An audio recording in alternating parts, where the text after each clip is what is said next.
Reflection, reflection हम किसे बोलते हैं? Reflection of light. एक बात हमेशा याद रखना, light always travel in a straight line. Light हमेशा एक सीधी रेखा में गमन करती है, लाइट तिरछी टेढ़ी मेढ़ी रेखा में गमन नहीं करती है।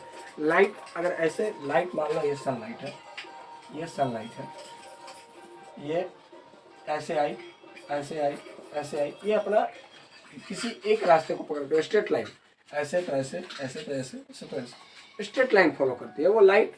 ऑलवेज ट्रेवल इन, कह सकते हैं इन ए स्ट्रेट।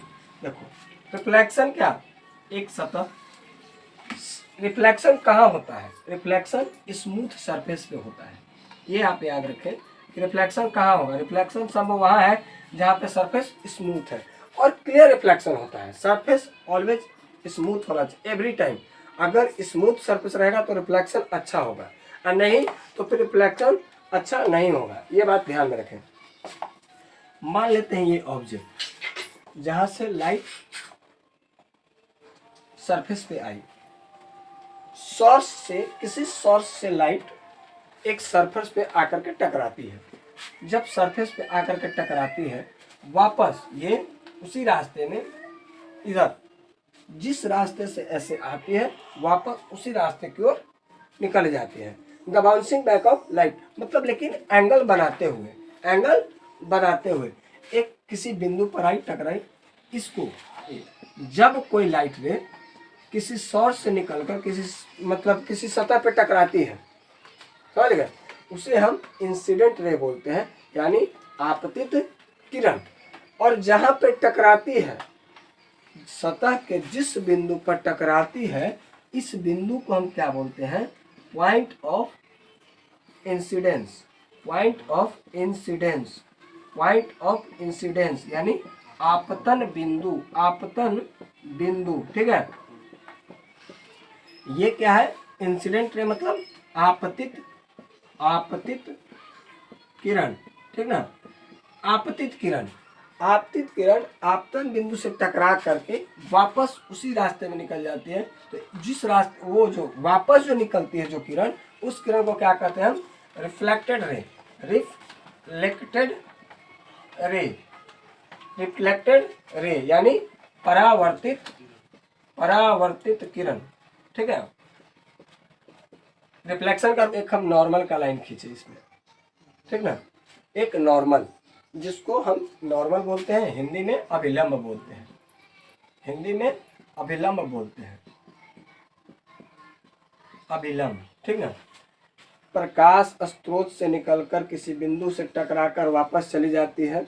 दूसरा नॉर्मल, जब हम लाइन खींचते हैं तो ये नॉर्मल के साथ इंसिडेंट रे क्या बनाती है? Incidence angle. इसको क्या बोलते हैं? आई से डिनोट करते हैं।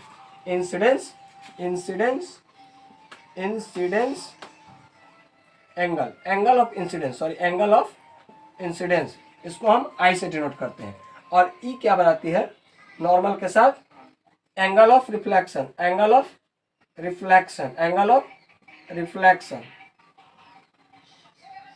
इसको हम आर से डिनोट करते हैं। क्या है?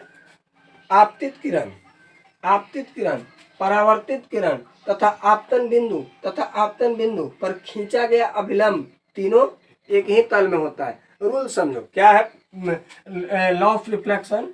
आपतित किरण, परावर्तित किरण तथा आपतन बिंदु पर खींचा गया जो अभिलंब है, ये कौन? ये सब एक ही तल में है ना, सब इसी तल पे है, ये भी और ये भी। अब और एंगल ऑफ, दूसरा रूल ये हो जाता है कि जो भी है आपतित किरण, परावर्तित किरण तथा आपतन बिंदु पर खींचा गया अभिलंब, वो तीनों क्या है? एक ही तल में होते हैं। ठीक ना। दूसरा angle i is equal to angle r, angle i is equal to angle r, second rule है इसका। इसका कहने का मतलब ये है कि angle of incidence is equal to angle of reflection. Angle of incidence जो है एंगल ऑफ रिफ्लेक्शन के बराबर होता है। ठीक ना, ये इसका नॉर्मल है, ये हो गया आई और ये हो गया आर। एंगल आई जो है एंगल आर के बराबर होता है। इस कोण को हम क्या बोलते हैं? इसके बारे में भी समझो। एंगल आई एंगल आर के बराबर, इसको बोलते हैं ग्लांसिंग एंगल, ग्लांसिंग एंगल, इसको बोलेंगे भी ग्लांसिंग एंगल। ग्लांसिंग एंगल क्या? ग्लांसिंग एंगल किसे कहेंगे?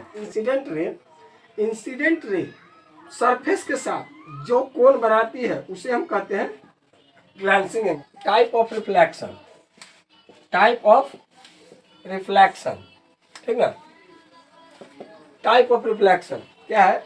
रिफ्लेक्शन देखो, मान लो एक रिफ्लेक्शन ऐसे होता है, ऐसे सतह है आपका, रिफ्लेक्शन यहाँ से आया ऐसे टकरा, इसको बोलते हैं रेगुलर रिफ्लेक्शन, इसको बोलते हैं रेगुलर रिफ्लेक्शन, ठीक है।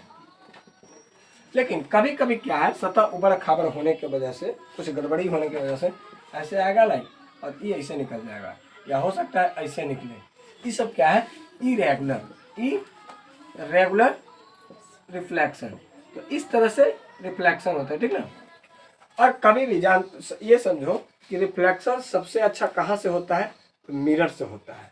वो मिरर, अब मिरर की बात करेंगे कि मिरर मतलब मिरर कितने प्रकार के होते हैं और उनसे रिफ्लेक्शन कैसे कैसे होता है, ठीक है।